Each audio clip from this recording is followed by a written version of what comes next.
ओम सच्चिदानंद रूपाय विश्वोत्पत्त्यादिहेतवे तापत्रय विनाशाय गोविंदाय नमो नमः। ओम कृष्णाय वासुदेवाय हरे परमात्मने प्रणताक्लेशनाशाय गोविंदाय नमो नमः। नमस्कार, स्वागत है आपका आचार्यवाणी में। मैं आचार्य डॉक्टर विक्रमादित्य आपके साथ हूं और आज का विषय हमारा है मेष राशि। राशि चक्र में सबसे पहली राशि है मेष राशि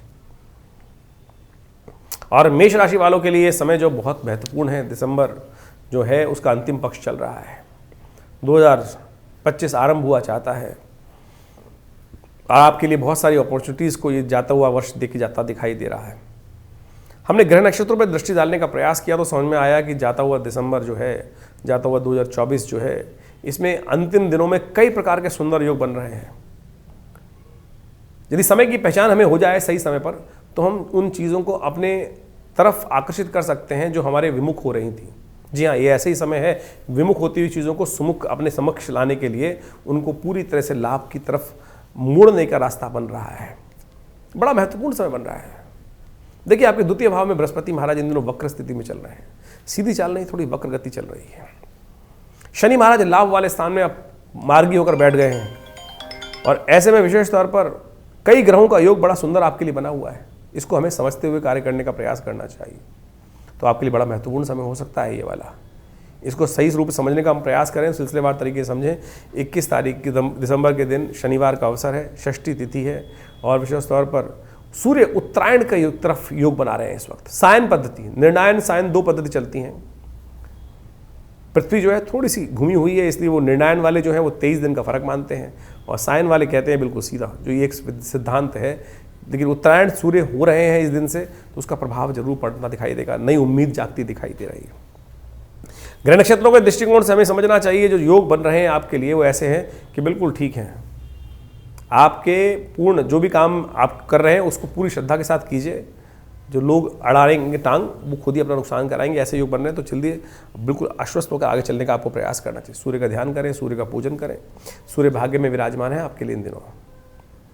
और शास्त्र में एक उपाय बताया जाता है, यदि चांदी के बर्तन से भगवान का इस समय रोज अर्घ्य दें भगवान को, थोड़ा सा चावल, थोड़ा सा गंगा जल, थोड़ा सा पीला पुष्प डालकर, थोड़ी रोटी डालकर, तो भगवान सूर्य का आशीर्वाद से समस्त वारे न्यारे हो सकते हैं। उत्तरायण होते हुए सूर्य आपके लिए महत्वपूर्ण योग बनाएंगे। शनि को भी अनुकूल कर देंगे क्योंकि शनि जो है सूर्य पुत्र ही है। शनिवार का अवसर है और शनि लाभ के स्थान में बैठे हैं तो आपको अवश्य इसका लाभ लेना चाहिए। 22 तारीख रविवार का अवसर, सप्तमी तिथि है और इस दिन परिवर्तन का योग बन रहा है आपकी राशि के दृष्टिकोण से। चंद्रमा परिवर्तन करके 6ठे भाव में जाएंगे और वो कहीं ना कहीं स्वास्थ्य के मामले में तो कष्ट दे रहे हैं। लेकिन देव योग से एक अच्छी बात यह है कि जो बृहस्पति हैं वो चंद्रमा पर दृष्टि डाल रहे हैं तो खर्चे भी बढ़ेंगे लेकिन कहीं ना कहीं लाभ की स्थिति भी बन सकती है। इसलिए आपको थोड़ा सा ध्यान रखना पड़ेगा। ये ध्यान रख के कार्य करेंगे तो बहुत अच्छे रहेंगे। ग्रहों को अनुकूल करने का दिन है, इसीलिए हमने विवेकानंद योगाश्रम में इस कालाष्टमी के दिन, पौष मास की कृष्ण पक्ष की अष्टमी है, कालाष्टमी है और पौष मास बहुत विशेष होता है। पौष मास में कहा जाता है छोटा पितृपक्ष माना जाता है। अपने पितरों के निमित्त तर्पण, दान, पुण्य करना चाहिए, गायत्री का जप करना चाहिए, उससे उनको शांति प्राप्त होती है। हमने इसी चीज़ को समझते हुए विवेकानंद योगाश्रम में इस दिन विशेष तौर पर यज्ञ भी रखा है, गायत्री महायज्ञ, पितृ शांति महायज्ञ। आप इसमें सम्मिलित हो सकते हैं। रविवार को विवेकानंद योगाश्रम दिल्ली में जमुना पार्क खुरेजी में आश्रम में यज्ञ के टाइम समय रहेगा 8 बजे से लेकर करीब 11 बजे तक। आप इसमें सम्मिलित होइए, कृपा से कष्ट दूर करने के योग बनेंगे। इस दिन एक और परिवर्तन का योग बन रहा है। शुक्र जो है, जो मकर राशि में चल रहे हैं आपकी राशि के दृष्टिकोण से, दशम भाव में चल रहे हैं, बहुत सुंदर है आपके लिए और वो मंगल के नक्षत्र में प्रवेश करने जा रहे हैं। और मंगल आपकी राशि के जो स्वामी हैं वो कमज़ोर है, उनको ताकत की ज़रूरत है। हमने यज्ञ बताया आपको, नवग्रह शांति महायज्ञ, मंगल के मंत्र का जप भी होगा, सुंदरकांड का पाठ, वो हनुमान चालीसा का पाठ भी सब होगा, भंडारा भी होगा। तो आप सब उसमें अवश्य सम्मिलित हों, कष्ट दूर करने के योग बनेंगे। 23 तारीख सोमवार का अवसर, अष्टमी तिथि विद्यमान है इस दिन और रोहिणी विश्वास तौर पर व्रत कहा जाता है। इस दिन रोहिणी अष्टमी के रूप में जाना जाता है इसको। इस दिन महत्वपूर्ण परिवर्तन का योग बन रहा है। बृहस्पति महाराज जो आपके धन भाव में बड़े सुंदर स्थिति में बैठे हुए हैं, चंद्रमा पर दृष्टि डाल रखी है, चंद्रमा के ही नक्षत्र में चल रहे हैं, रोहिणी नक्षत्र के तृतीय चरण में प्रवेश करेंगे। करीब शाम को 4 बज के करीब 40 मिनट पर योग बनेगा और ये आपके लिए शुभ ही योग बना रहा है। बस स्वास्थ्य का ध्यान रखने की ज़रूरत है। मौसम परिवर्तन की तरफ है, तो थोड़ा स्वास्थ्य का ध्यान रखें। हो सके तो थोड़ा चावल इत्यादि का दान कर दें। और विशेष तौर पर सौभाग्य को जगाने के लिए एक बड़ा विशेष तौर पर उपाय शास्त्र में बताया गया है। व्रत कौस्तुभ के अंदर कहा जाता है कि इस दिन रोहिणी अष्टमी के दिन भगवान कृष्ण, रुक्मणी जी और प्रद्युम्न जी का सुंदर पूजन करने के उपरांत 8 सौभाग्यवती स्त्रियों को जो भोजन कराते हैं, उनके निमित्त वस्त्र इत्यादि का दान करते हैं, तो उनको सौभाग्य की वृद्धि के योग बन जाते हैं। तो इस स्थिति को ध्यान रखना चाहिए, अवश्य करने का प्रयास करना चाहिए। ये छोटा सा उपाय है, अवश्य कष्टों को दूर करेगा। 24 तारीख मंगलवार का अवसर, नवमी तिथि विद्यमान है और ग्रह नक्षत्रों का परिवर्तन एक बहुत महत्वपूर्ण तरफ आपको ले जा रहा है। बुध महाराज जो आपकी राशि में परिवर्तन का स्थान रखते हैं और बड़ा महत्वपूर्ण स्थान रखते हैं, इस वक्त आपकी राशि के दृष्टिकोण से अष्टम भाव में चल रहे हैं और ज्येष्ठा नक्षत्र में प्रवेश कर रहे हैं। यह आपके लिए परिवर्तन जो है थोड़ा सा बड़ा विचित्र रहेगा, चीज़ों को आपके हाथ से निकलने के योग बनाएंगे, इसलिए बुध को साधना पड़ेगा। हो सके तो दही का दान करें, हो सके तो चलते माने में फिटकरी डालने का प्रयास करें, थोड़े फिटकरी युक्त जल से स्नान करने का प्रयास करें। ये नहीं तो कहीं ना कहीं आपको थोड़ी सी आपके चीज़ों को आपके ऑर्गेनाइज जो कार्य कर रहे थे उनको अनऑर्गेनाइज कर सकता है। बुद्ध में शक्ति बहुत ज़्यादा हो जाएगी इस समय में, और बुद्ध जहाँ बैठे हैं वो कहीं ना कहीं बंधन उत्पन्न करने के योग देंगे, दिमाग को ठस कर देंगे। तो ये उपाय करना बहुत ज़रूरी है। साथ में मंगल विशेष तौर पर आपको एक अलग कर रहे हैं, आपकी सज्जनता का समाज दुरुपयोग करता दिखाई दे रहा है। आप चीज़ों को समझ रहे हैं लेकिन फिर भी उनको काबू नहीं कर पा रहे हैं। ग्रह नक्षत्र इस प्रकार का योग बना रहे हैं, तो हनुमान जी का भी सुंदर स्तवन करने का प्रयास करें, बहुत ज़रूरी है आपके लिए। 25 तारीख बुधवार का अवसर, दशमी तिथि है और इस दिन ग्रह को परिवर्तन का योग बन रहा है और ये परिवर्तन नई शक्ति के साथ सूर्य को उदय करते दिखाई दे रहे हैं आपके लिए। चीज़ों को परिवर्तन की तरफ जाएंगी और ये आपके लिए नई शक्ति का सृजन करेंगी और उस शक्ति से आप पॉजिटिव हो सकते हैं। लेकिन अभी भी मंगल इत्यादि कमज़ोर हैं, आपकी राशि के स्वामी कमज़ोर हैं, उनको लगातार शक्ति देने की ज़रूरत है। नए कार्यों से बचिएगा। 9:10 पर भद्रा आरंभ हो जाएगी, रात्रि तक रहेगी, तो नए कार्यों में हाथ ना डालें, इस बात का ध्यान रखें। 26 तारीख बृहस्पतिवार का अवसर, ग्रह नक्षत्रों के दृष्टिकोण से जो समय है आपकी शक्ति अच्छी है, थोड़ी सी आपको बड़े लोगों से बात करने की ज़रूरत है। छोटे संकुचित विचारधारा वाले व्यक्ति हैं वो आपको नुकसान देते दिखाई दे रहे हैं, क्योंकि मंगल चल रहे हैं वक्री। भगवान विष्णु की आराधना करें, अपने कर्म को सुधारते हुए कार्य करने का प्रयास करें। कहीं ना कहीं जो दुष्कर्म है जो आपके जीवन में आपके सामने आ गए हैं और वो कष्ट देने के योग बना रहे हैं, उनको ठीक करने के लिए सफला एकादशी अद्भुत रूप से आपके समक्ष उपस्थित है। पद्म पुराण में वर्णित है इसके बारे में कि कहा जाता है कि जो सफला एकादशी के दिन भगवान का स्तवन करते हैं उनके बहुत सारे कष्ट दूर हो जाते हैं। कथा बड़ी विचित्र है जो पद्म पुराण में वर्णित है, समझें आप किस प्रकार की कथा है। देखिए बहुत सुंदर योग बन रहा है, विशेष तौर पर हमें समझने की आवश्यकता है। 26 तारीख को बृहस्पतिवार के दिन एकादशी पड़ रही है, सफला एकादशी, जिसका बारे में हमने आपको बताया अभी।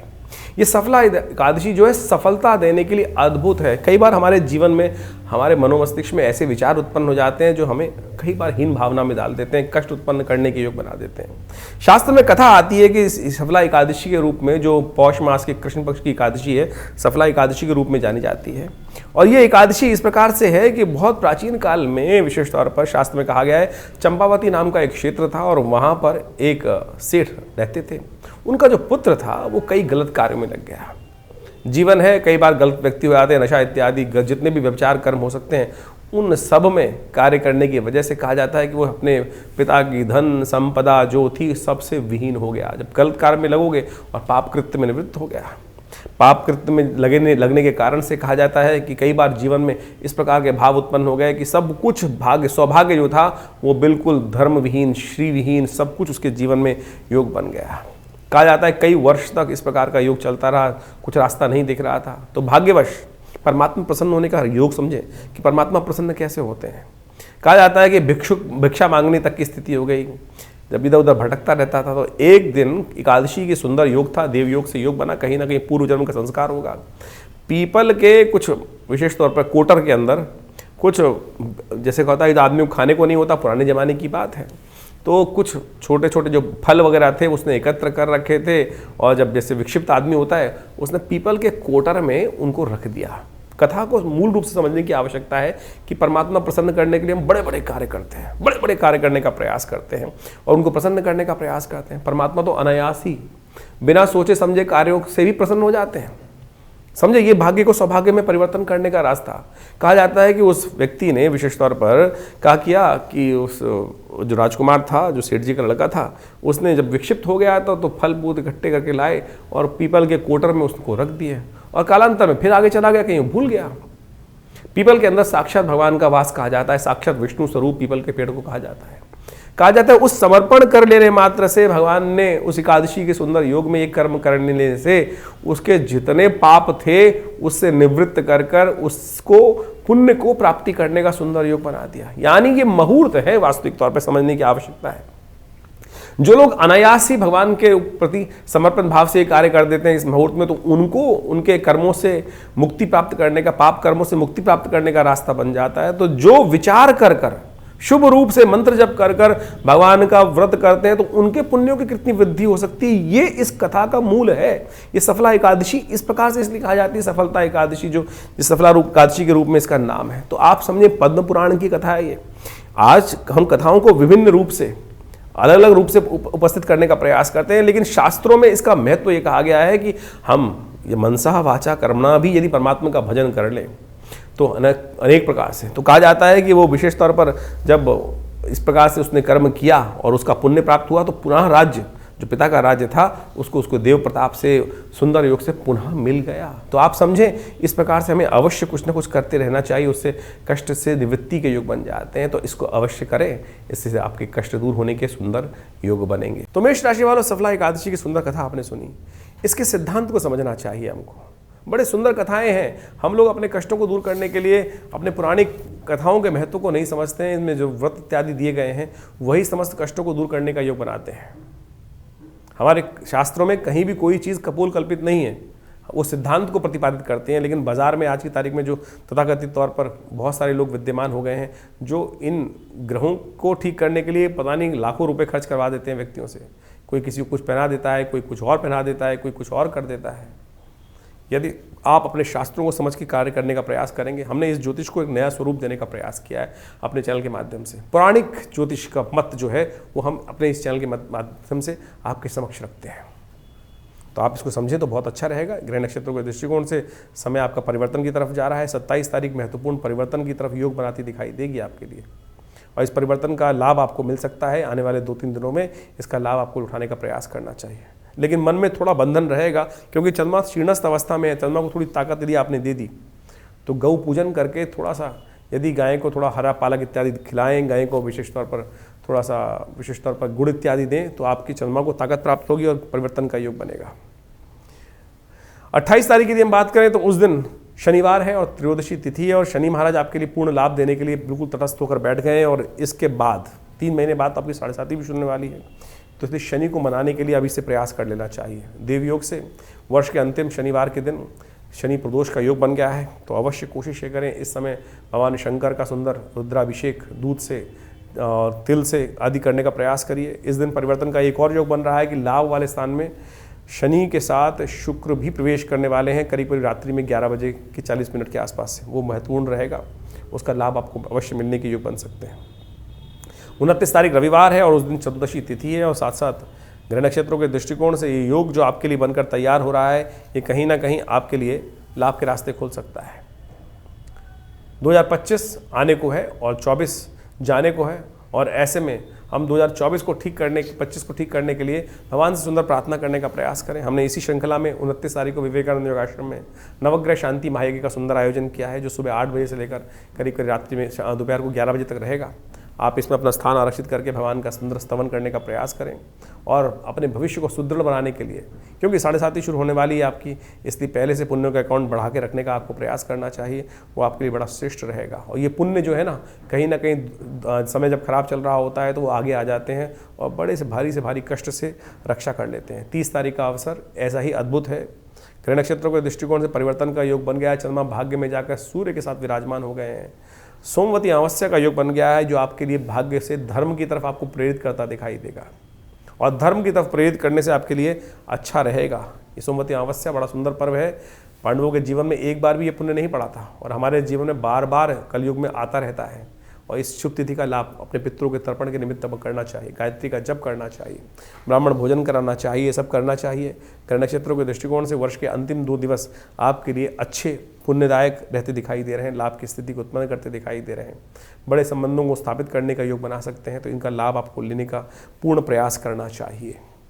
31 तारीख मंगलवार के दिन ग्रह नक्षत्रों का योग आपके लिए जो है वो भाग्य से रास्ता बनाने वाला दिखाई देता है, लाभ देने वाला दिखाई देता है। लेकिन साथ साथ ध्यान रखने की आवश्यकता यह है कि 2025 जो नया आरंभ हो रहा है वो हमारे लिए क्या कुछ लेकर आ रहा है। उसके लिए हमने एक अलग से पूरा अपने चैनल पर वीडियो डाला है आपकी राशि के दृष्टिकोण से, उसको आप समझ सकते हैं और उसको समझकर उसके पूर्ण स्थितियों को समझते हुए उसका लाभ ले सकते हैं। तो इस प्रकार से ग्रहों का योग जो आपने अभी समझा सिलसिलेवार तरीके से कि आपकी राशि में कब कहाँ किस प्रकार का योग बनेगा, उसको आपको समझकर अपने जीवन में परिवर्तन लाने का प्रयास करना चाहिए। ये जो हम आपके समक्ष हमारे इस चैनल के माध्यम से, आचार्यवाणी के माध्यम से आपके समक्ष उपस्थित रहते हैं, बहुत सारे लोगों के प्रश्न रहते हैं, कई बार लोगों ने प्रश्न भी किए हैं और उनका निवारण भी हम समय समय पर करने का प्रयास करते हैं। राशि जो है वो कई प्रकार की हो सकती है, चंद्र प्रधान राशि, नाम की राशि, साथ साथ आपके सूर्य के अनुसार से राशि, लग्न, ज्योतिष के दृष्टिकोण से ये सब महत्वपूर्ण है। और हम सब लोग किसी एक पहलू को देखने का प्रयास करते हैं कि हमारी चंद्र राशि कौन सी है या नाम की राशि कौन सी है, लेकिन एक वास्तविक तौर पर आप इस सत्य को समझने का प्रयास करें कि इन सब का कुछ ना कुछ महत्व है। जैसे न्यूमरोलॉजी के अनुसार से आप समझें कि आपका नाम XYZ कोई भी नाम है, किसी का रवि नाम है, किसी का कृष्ण नाम है, किसी का कुछ और नाम है, उस नाम के अनुसार से उनके विभिन्न प्रकार से लोग, जैसे कृष्णपाल सिंह किसी का नाम है, किसी कोई केवल कृष्ण ही यूज़ करता है, कोई KP सिंह यूज़ करता है, कोई केवल पाल ही बोलता है एक नाम को, तो आप समझो उसका अलग अलग प्रभाव पड़ेगा, क्योंकि न्यूमरोलॉजी के हिसाब से किस प्रकार से कितने शब्दों का कितनी वाइब्रेशन उत्पन्न हो रही हैं उसके अनुसार से प्रभाव होता है। इसी प्रकार से आपके जीवन में ज्योतिष के दृष्टिकोण से आपकी चंद्र राशि एक है, नाम की राशि अलग है, उसके बाद से आपकी लग्न राशि अलग है, तो उन सब का प्रभाव कुछ ना कुछ आपके जीवन में पड़ रहा है। जब हम जन्मपत्री का विश्लेषण करते हैं, आप तो राशि के अनुसार सुनने का प्रयास करते हैं, लेकिन जब कि ज्योतिषी जन्मपत्री का विश्लेषण करता है तो उन समस्त पहलुओं को देखते हुए आपके भविष्य का निर्धारण करने का हम प्रयास करते हैं और गतिविधि को समझते हुए, जीवन में अनुभव लेते हुए कि किस प्रकार के ग्रहों का योग किस प्रकार से कैसे बनने वाला है, उन सबको समझते हुए व्यक्ति के जीवन के घटनाक्रम जिस प्रकार के बनने वाले हैं, कैसे बनने वाले हैं, उन सब का अच्छे से अन्वेषण करने के उपरांत ही भविष्य के बारे में हम आपको बताने का प्रयास करते हैं। राशि भी बड़ी महत्वपूर्ण है। राशि ऐसा नहीं है कि जैसे यहाँ पर हम ज़्यादातर चंद्र राशि का उपयोग करते हैं कि चंद्रमा आपकी जिस राशि में है, आपकी जन्मपत्री के अनुसार से नाम को भी आप देख सकते हैं। बहुत सारे लोग आए संसार के अंदर जिनके पास बहुत सारे आज की तारीख में उनका date of birth, time of birth, place of birth confirm नहीं होता, तो आपके नाम की राशि के अनुसार भी हमारे इस भविष्यफल को देख सकते हैं। लेकिन वास्तविक तौर पर यदि आप अपने भाग्य को सही समझना चाहते हैं तो ज्योतिष की सहस्त्रों शाखाओं में से ज्योतिष की गणना जो है वो वास्तविक तौर पर बहुत चमत्कार उपस्थित कर सकती है, बहुत सारी चीज़ों को पहले से हमें अवगत करा सकती है क्या कुछ होने वाला है। बहुत सारे लोगों के पास जन्मपत्री भी नहीं है, डेट ऑफ बर्थ भी नहीं है, तो उनकी हाथ की रेखाएँ तो हैं, प्रश्न लग्न तो है। ऐसा नहीं है कि ज्योतिष वहाँ पर आपको लाभ नहीं देगा। आपकी हाथ की रेखाओं को समझकर, आपकी हाथ की रेखाओं को पढ़कर हम आपके भविष्य के संबंध में बहुत कुछ बातें जानने का सुंदर रास्ता बनता है। तो इसलिए ज्योतिष विज्ञान, पामिस्ट्री जिसे कहा जाता है, एक ऐसी ही चमत्कारिक विधा है। इन समस्त चीज़ों को मिलाकर ज्योतिष विज्ञान एक इतना व्यापक विषय बन जाता है कि जो अपने जीवन में क्या कुछ होने वाला है उसको पहले से आपको समझाने का रास्ता दिखा सकता है। तो इसलिए ज्योतिष को वास्तविक तौर पर अपने जीवन में स्थान देने का प्रयास करें, भ्रांति ना उत्पन्न करें। देखिए, भविष्य परिवर्तनशील है। ज्योतिष की गणनाएं ये साफ साफ तौर पर दिखाती है कि जो गणनाएं बनी वो आपके जीवन में उस प्रकार की घटना का योग बनाती दिखाई दे रही हैं। तो यदि हम कोई अशुभ भाव बन रहा है, ज्योतिष का योग बन रहा है, अशुभ योग बन रहा है, तो क्या आप, एक प्रश्न उठता है यहाँ पर, क्या आप उसको बदल सकते हैं? अगर ज्योतिष में सब कुछ वास्तविक तौर पर इसी प्रकार से गणनाओं को बता के कहा गया कि नहीं अवश्यम भावी है, नहीं, ये बात समझ लें कि अवश्यम भावी तो है लेकिन परिवर्तनशील है आपके कर्म के अनुसार से। यदि आप उसका उपाय करते हैं, ज्योतिष में जो रेमेडीज बताई जाती हैं, उपाय बताए जाते हैं, वो इसलिए बताए जाते हैं ना कि इसको परिवर्तन करने का हमें प्रयास करना चाहिए। यदि हम परिवर्तन की तरफ चलें तो सत्य माने वो परिवर्तन के रास्ते आपको प्राप्त हो सकते हैं। कहीं ना कहीं जो सूली है उसका छोटा सा कांटा के रूप में जीवन में वो भार जो है, यदि आप कर्म को ठीक कर लें तो बिल्कुल बन सकता है। इसीलिए निदान, ज्योतिष का जो निदान का भाग है, जो रेमेडियल एस्पेक्ट है, चाहे वो मंत्र विज्ञान है, चाहे वो औषध विज्ञान है, चाहे वो दान है, या विभिन्न प्रकार के जो छोटे छोटे अनेक प्रकार के उपाय शास्त्र में वर्णित हैं, कहीं गलत नहीं है। तो इसको हमको सत्य रूप में समझने का प्रयास करना चाहिए। ज्योतिष एक बिल्कुल हमने प्रत्यक्ष रूप से देखा, ज्योतिष में गणनाएं दिखा रहे थे, मृत्यु कालक योग था, मृत्यु तुल्य योग था, लेकिन महामृत्युंजय मंत्र इत्यादि का जप किया गया, अनुष्ठान किए गए, बहुत सारे दान पुण्य किए गए, औषध विज्ञान का उपयोग किया गया, तो वो योग टला, बिल्कुल टल सकते हैं। ये समस्त चीज़ें भगवान की कृपा। इस संसार में समझ लें, किसी के जीवन में संतान का योग नहीं था, उन्होंने भगवान की साधना करी और उनके जीवन में ज्योतिष गणनाओं के अनुसार से ही उपाय को करने के बाद, परमात्मा की कृपा के बाद वो रास्ता बन जाता है। तो इस बात को हमको सत्य रूप में समझने का प्रयास करना चाहिए। ज्योतिष कहीं विचित्र विडंबनाओं को मन में हम रख लेते हैं अपने अपने भाव में कि अरे नहीं, ऐसा नहीं होगा, ज्योतिष कपोल कल्पित है या कुछ भ्रांति उत्पन्न करती है। भ्रांति तो कुछ भी उत्पन्न कर सकती है, आपका मस्तिष्क स्वयं भ्रांति उत्पन्न करता है। आप ये समझें कि किस चीज़ क्या क्या भ्रांति उत्पन्न कर, भ्रांति तो हम स्वयं उत्पन्न कर रहे हैं। शास्त्र ज्योतिष जो है वो तो अनादिकाल से गणनाओं के अनुसार से, देखें कितनी परिष्कृत गणनाएं हमारे भारतीय संस्कृति में, शास्त्र में बताई गई हैं, और उन गणनाओं को हम तो स्वयं जीवन में देखते हैं। बहुत सारे लोग जन्मपत्री दिखाने आते हैं और जब वो बात देखने का प्रयास करते हैं बहुत सारी जन्मपत्रियों में, तो वो बिल्कुल सत्य निकलती है। कहाँ से? वो केवल गणना, केवल कुलावे नहीं है, गणनाओं को, ज्योतिष के जो ग्रह योग को सिद्धांतिक तौर पे समझा और वही गणना का प्रयोग ज्योतिष के दृष्टिकोण से, चाहे वो जैमिन का, पाराशर का या किसी भी शास्त्र के अंदर आए हुए योग हैं, उनको यदि वहां लगा के देखा तो बिल्कुल 100% सत्य निकलते हैं। तो इसको वास्तविक तौर पर केवल इग्नोर ना करें। बहुत सारे लोग आपके समय समय पर आपके मनोमस्तिष्क में भ्रांति, कई कमेंट भी लिख देते हैं लोग कि ज्योतिष कपोल कल्पित है। अभी तो आप केवल राशि के अनुसार से हमारे इन वीडियोस को सुनने का प्रयास करते हैं, लेकिन ज्योतिष की प्रत्यक्ष घटनाएं जब सामने आती हैं ना, तब वास्तविक तौर पे सत्य का भान होता है बिल्कुल। तो उसको इस जो मानसिक तौर पर विचित्र विडंबनाएं मन में उत्पन्न हो रही है, उनको हटाने का प्रयास कीजिए और ज्योतिष को सत्य रूप में समझने का प्रयास करिए। ज्योतिष का संसार ही ऐसा अद्भुत है कि जिसके अंदर शास्त्र में वर्णित हजारों बातें, हजारों लोगों ने इसका, लाखों अरबों लोगों ने इसका लाभ लेने का भारतीय संस्कृति से प्रयास किया। पूरे विश्व में इसको कहीं ना कहीं स्थान दिया जाता है, तो आप उसको स्थान देंगे, समझेंगे तो बहुत अच्छा रहेगा। तो ये हमने आपके समक्ष जो भविष्य का गणनाओं के अनुसार से भाव रखा है, उसको यदि सही रूप से आप समझें तो बहुत अच्छा रहेगा। नया वर्ष आने को है और नए वर्ष के अनुसार से जो जाता समय जो है वो आपको क्या कुछ देखे जा रहा है, इसको आपने सही समझने का प्रयास किया। लेकिन फिर भी हम कहेंगे ज्योतिष को बहुत वृहद रूप से समझने का प्रयास करें। यहाँ तो हम केवल राशि के दृष्टिकोण से, क्योंकि ये संसार में सबसे आसानी से समझ में आ जाता है। अगर हम इंडिविजुअल तौर पर ज्योतिष के एक एक भाव को यहाँ समझाना शुरू कर दें, तो आधे लोग गणनाओं को समझाना शुरू कर दें और उसके अनुसार से बात करना शुरू कर दें, तो वो इंडिविजुअल रीडिंग हो जाएगी और वो यहाँ पर इस प्लेटफॉर्म पर शायद उपयुक्त नहीं रहेगी। तो इसीलिए ज्योतिष की जो राशि विज्ञान के अनुसार से, नक्षत्रों के परिवर्तन के अनुसार से यहाँ जो भाव है वो हम आपके समक्ष समय समय पर, सही समय पर रखते रहते हैं। और आपके मन में भी कोई प्रश्न चल रहा हो तो चिंता ना करें, हमने एक चैनल आपके लिए रखा है, आश्रम की व्यवस्थाएं आपके लिए हैं।